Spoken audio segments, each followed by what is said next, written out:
Hi people, me again obviously, Moreno Ravenberg is always under as usual. Yeah, as you can tell from the header, this video I'll try to keep it as short as possible, the extent to which I can do so. Long story short, I tried going on vacation to the Bahamas, but I ended up getting detained unjustly. Now before I continue, I have a video called There is no such thing as a bad thing. So for me personally, it wasn't a problem, but from an existential or global perspective, for the average person, there is no such thing as a bad thing. You get hit by a car, bluntly put, even if you cannot see it at that time or in the future even, it is for the best in one way or another, in one way, shape or form.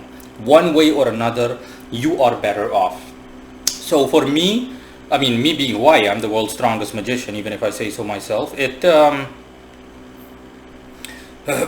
wasn't a problem because I already know why it happened. Not in detail, but I know that it's for the best. Even while I was in the midst of the whole situation, it was for the best. But again, other than just telling my own personal story, this is also a warning to people to not go to the Bahamas. I'm not gonna lie to you. Honestly, I'll highlight in a second why. But let me first tell my story. Let me just say what happened or recite what happened. All of my documentation obviously is in order. Everything. Passport fully valid, documentation fully valid. I'm allowed, based on my passport, to stay visa free in the Bahamas for 6 months, if I'm not mistaken, 180 days in any case. How long was I going to stay? Only 3 days. Today is Sunday. It happened last week, essentially. Literally only 3 days, as in the day I landed, the day after that, and then the day after that, I was going to come back. So 3 days. Now, what ended up, okay, long story short, is that what ended up happening is that I was, that again, essentially the general consensus is that some ugly woman from immigration at the Bahamas, near the immigration center, she simply didn't like my face or whatever, coincidence, from a neutral perspective, a mundane, superficial perspective. And they simply said, we're going to take a second look at you. And her entire tone of voice was, rude, obnoxious, like she's talking to some kind of criminal or something like that. And I'm like, so really? What the hell's your problem? And then they kept asking me a bunch of invasive questions. And I was like, hey, why ask me these questions? It makes no sense. This is not even remotely relevant. All of my stuff is in order, etc. And they didn't say anything. Literally, nothing was said. They searched my bags, my luggage, everything. And all of a sudden I'm being put in a holding cell. But before I'm put in a holding cell, I literally tell the guard, I'm sorry, what is happening exactly in relation to my case? You're being refused entry to the Bahamas. We're going to place you in this holding cell temporarily while we look for a flight back. It won't take long, like 30 to 40 minutes. I'm like, okay. I thought, maybe I can catch a flight immediately back, not a problem, because with a worth less than nothing immigration department like that, I definitely do not want to stay in the Bahamas. Now, I simply waited there in that cell, and then all of a sudden, 2 military officers come. I get placed in handcuffs. You heard that right? I got placed in handcuffs, and I got brought to a detention center, as in pretty much like prison, literally a detention center. I got the typical treatment. I got a toothbrush, soap, etc. I had to secure all the valuables I had, and they would be given back to me when I left. And I literally got placed with other guys, and in some kind of prison barrack looking environment. That's what a detention center looks like. And of course, the only thing I did was literally just wait until the time passed. I barely slept or I did anything. I literally was like this, arms folded. I just sat on my bed, and I literally waited for like 48 hours to pass. And when it was time to leave, when those 3 days had passed, including the third day, so depending on your perspective, it's like 2 days. For my perspective, it's 2 days. Then I simply left, and I was essentially escorted, because I had to fly from the Bahamas to Jamaica, from Jamaica to the same route that I took essentially to Trinidad and Tobago, and then from Trinidad and Tobago to Suriname. And both in the Bahamas and Jamaica, I was escorted essentially as a deportee. I'm like, it's utter bullshit, but yeah, whatever, I don't care really. Because They got a note. That the note is the only proof I had of what happened. I'm not gonna lie to you. A note that in Jamaica I was not allowed to, for example, board. Essentially, I was not allowed to go set foot on Jamaican soil. I was supposed to go immediately to my country of origin, to put it that way. Although when I was in Trinidad, it's like, I just had free roam again, etc., and it was not an issue. And but from literally begin to end, the whole thing was ultra secretive because there is no logical reason, honestly, for my detainment. Okay, I know what the reason is, but from a normal, mundane, neutral perspective, excluding who I am, what most people that are watching this video, so my followers or people that know who I am, as an occultist, as the world's strongest occultist, they know, excluding that whole thing, excluding that from a, if you were to imagine that I'm the average person, there is no logical explanation for it. But guess what? Yet it still happened, and I'm not the only one. I sat with like a good deal of guys that did not do anything wrong. What does logic tell you? When is detention acceptable at, for example, an immigration department, at the immigration department of the airport of any country? It's when someone tries to smuggle something into the country, the person commits an active immigration related crime. The person's passport has expired for 2 years, etc. You're asking why was the person even allowed to board? Something like that. That would legitimately make it so that you could say, hey, this is someone that, deserves to be detained. This is someone that's a criminal, someone that actively broke the law deliberately. But there was another guy, for example, right? A white guy that was with us. The guy was from Kazakhstan. And guess what the guy's problem was? The guy, he lived in Dominica, he told us. And he owned a sailboat, and he was with his wife and 2 kids, and he was sailing past the Bahamas or near the Bahamas, and his boat sank. Everything gone. I'm pretty sure that the guy has no insurance on that boat. His passport, all of his money gone. He only just managed, with a lot of trouble, getting injured in the process, managed to save his wife and kids. And then, in panic, he literally runs up to someone's house in the Bahamas and knocks on the door and asks for help and explains his case to them. Obviously in broken English, because he doesn't speak, he speaks Russian and he speaks very little English. But still, enough to the point where you can make out what went down, what was going on and or what happened. Now, for the rest, I'm sorry. Yeah, now, for the rest, his wife and kids got placed in a hotel. What happened to him? Detention. I looked at the other guys. I was like, you tell me if that makes literally even 1% of chance, even 0.001. That doesn't make any sense. Imagine something like that happening to you, some harrowing ordeal like that overcoming you or befalling you. And then you get placed in detention like you're some kind of criminal, like you broke some kind of immigration-related law. No! Common sense tells you that detention is for people that, like I said, they either tried smuggling something into the country, people that had falsified documents on them or no documents, people that had falsified money on them, counterfeit wares of some kind or sort, people that have a since long expired residency permit, or people that just outright enter the country illegally, some way, shape or form, then you belong in detention. You deserve to be treated like a criminal because you are a criminal. You actively broke the laws of the country that you set foot on or tried to set foot on or land on. But not someone like that, and it just goes on. Over the course of the 3 days that I was there, I saw at least a dozen people, I roughly estimated, get detained. They were just as an example, as a figure of speech. So I was like, what the fuck? What, does the immigration department of the Bahamas annually detain hundreds of people? While I was literally waiting in that same holding cell for my thingy, I was waiting in that holding cell for my flight to leave. They detained another guy, a guy from Ecuador, and the guy swore up and down. He was like, look at this bullshit. And I explained the situation to him, and he was like, what kind of load of crap is this? What bullshit is this? This is nonsense, etc. You name it, guy uttering racial slurs, etc., etc. You know what I'm talking about. Um, and yeah, that alone is enough reason to tell people. I'm not saying that what happened to me, for example, and so many others is poised to happen to anybody watching this, but why would you want to go to a country like that? For me, the Bahamas is never seeing me again. The Bahamas is on my blacklist. The Bahamas is, yeah, no. Bahamas is like has a big red X through it on my map, both literally and figuratively speaking. No, no, no. I am banning the Bahamas. Not the Bahamas ban me. I ban the Bahamas. No, no, no.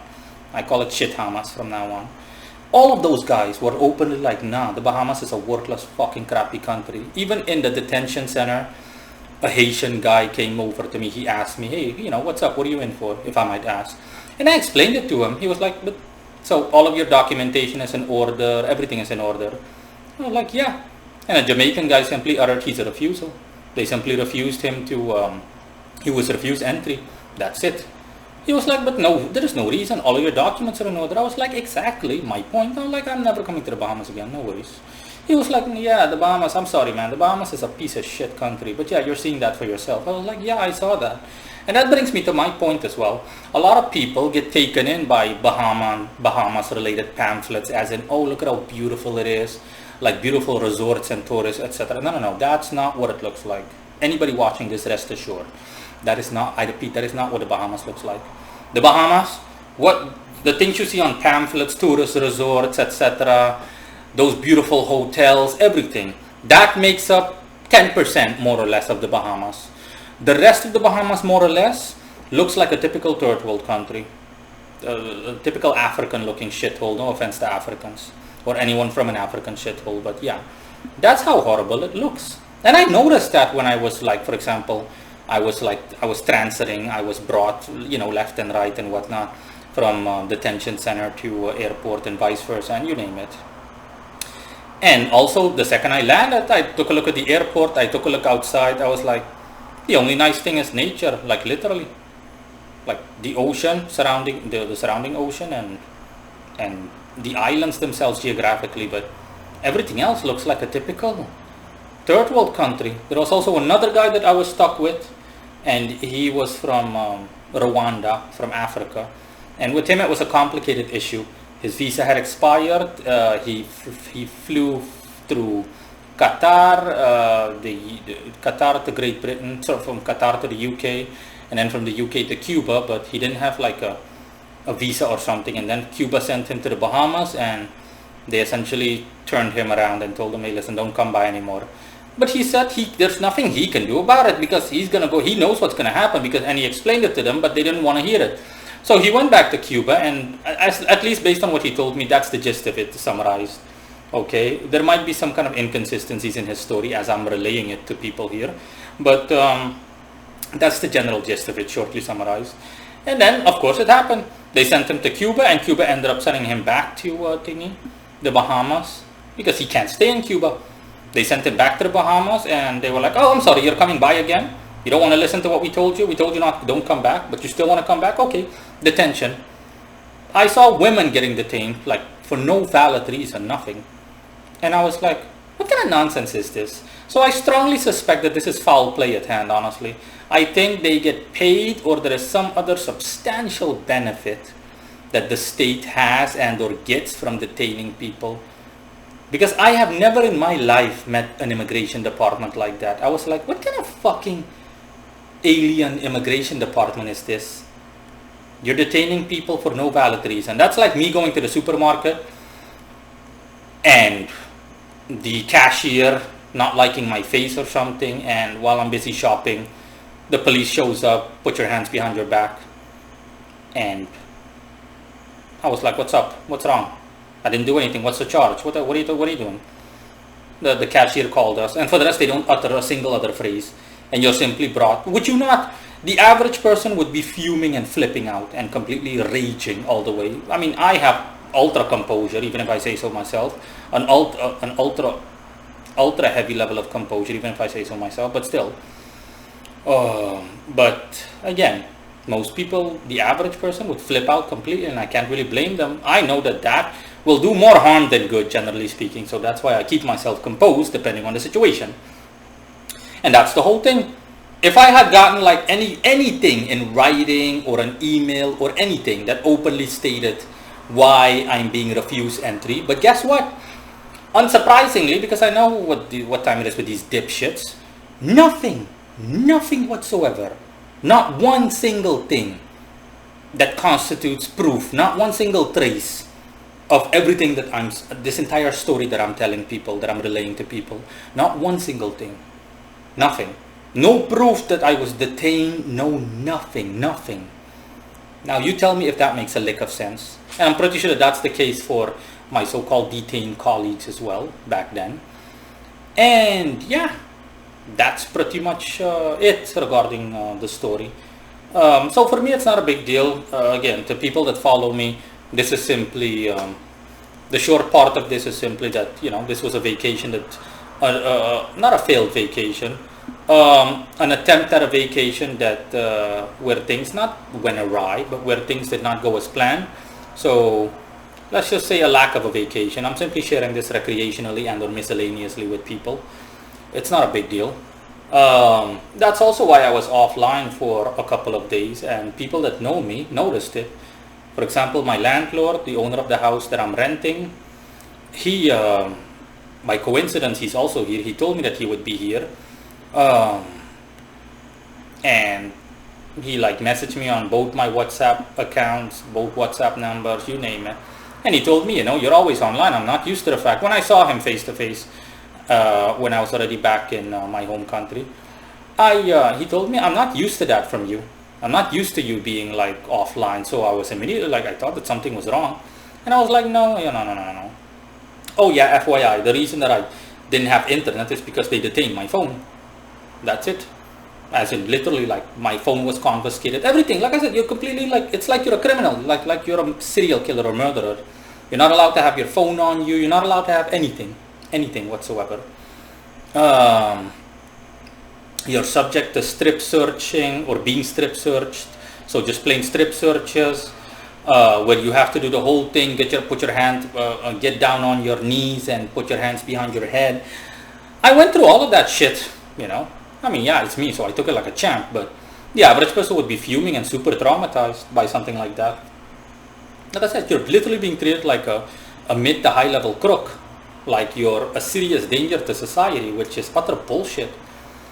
But yeah, that's the story in any case. It's not a big deal. It's simply for my followers, it's simply an FYI. But for neutral people watching this in relation to the Bahamas, I'm telling you right now, simply go somewhere else, okay? There are plenty of other beautiful Caribbean islands and or countries you can choose from, where you can do where you can have the whole sipping on a coconut, walking on the beach thing, you can have that whole experience, but it's not necessary. The Bahamas is the picture perfect example of such a location, a tourist destination that is way overrated. Like I already said, only 10% of the Bahamas is like that. The rest looks like a typical third world country. The guy from Rwanda said when he landed, he also noticed that. He was like, he's seen airports that look better in his own country than in the Bahamas. And he was like, yeah, I explained it to him, and he was like, yeah, that thing that you're saying about them duping you, they duped me too, because I fell for it hook, line, and sinker, Marino. I fell for the thing. I fell for the whole pamphlet with the sipping coconuts on a beach and everything, and swimming in the ocean and whatnot. The whole Six Flags kind of experience, magnificent experience. I fell for that nonsense, that Caribbean nonsense. I was like, yeah, you're seeing what it actually looks like. All of the guys were like, yeah, no, the Bahamas is a horrible country. I'm never coming back. The guy from Kazakhstan, the guy from Rwanda, the guy from Ecuador, they all were like, nope, this country is a sack of crap. I mean, wow, no. I never knew it, otherwise I never would have come. And again, so this is a friendly warning from me to the public. Don't go. At the time of me recording this, the US has also put out travel advisories in relation to the Bahamas. Not just the Bahamas, also a couple of other Caribbean islands like Jamaica, but specifically pertaining to the Bahamas, they put out a travel advisory of increasing crime and gangs, mini gang warfare in the Bahamas, etc. But I'm telling people this from a neutral perspective. You want a nice vacation in a Caribbean island or similar, go somewhere else, okay? But do not go to the Bahamas. Go anywhere but the Bahamas, honestly. It's simply not worth the trouble. And based on everything that I said, obviously, it's way overrated, and there are better options. Not to mention the fact that I can't imagine any person wanting anything to do with a country that has such an offensively corrupt and devoid of logic immigration department and or similar. Because like I said, at an annual level, pretty sure that they detain people by the hundreds or at least 50s. 50 is way too low. Because there were like, the barracks with all the detainees had like maybe 50 guys, 60, 70 guys per barracks, roughly estimated. That puts it in the hundreds. 4 barracks is already well past 200 people. And it just goes on. Now, some of these people, they deserve to be there. I'm not saying that they don't deserve it, they deserve it. But a good deal of people, they were innocent. These were like mundane people, people that wouldn't hurt a fly. And they're more than happy to put you in detention, as in I literally saw it and I heard it, as in, they detained the guy. The guy was like, oh, I'm going to buy a ticket. He had everything, money, etc., everything. He didn't do anything wrong. I'm going to buy a ticket back to my home country. No, you're going in detainment first, and then we're going to hook you up with a flight back. It's like they deliberately want to put people in detainment. That's what it's like. It's not like that. They do that. They deliberately put people in detainment. So immediately it made me think, because I told this story to someone else, and the person was like, it seems like they benefit from it somehow. There must be some kind of major benefit. Maybe they get paid heavily for every person they detain or something like that. Okay. I was like, yeah, some kind of detainment commission or some bullshit like that. They get that, so they deliberately aim at detaining as many people as possible, which is preposterous, honestly. That's like just police officers getting a commission for every arrest they make, and they'll just resort to arresting mundane people that didn't do anything wrong, just the average citizen, as in, I want a commission. Hey, you, pup, holding cell, pup, 24 hours. You can see for yourself what time it is. Either that and or the fact that it's super duper corrupt to the point where they're just doing it willy-nilly. Okay, the reason is not completely known to me. Honestly, I really don't give a rat's ass. I don't care. I'm long done with the whole issue. I don't talk a lot. The second I came back, I was like, okay, goodbye Bahamas, permanently. You're worthless and nothing ass. Goodbye. Okay. Anywhere else but the Bahamas. And again, this is a warning to people. Do not go to the Bahamas. Simply go somewhere else. You've been warned. Okay, don't say I didn't warn you. Let me see if I forgot anything. No, that's pretty much it. Bye bye.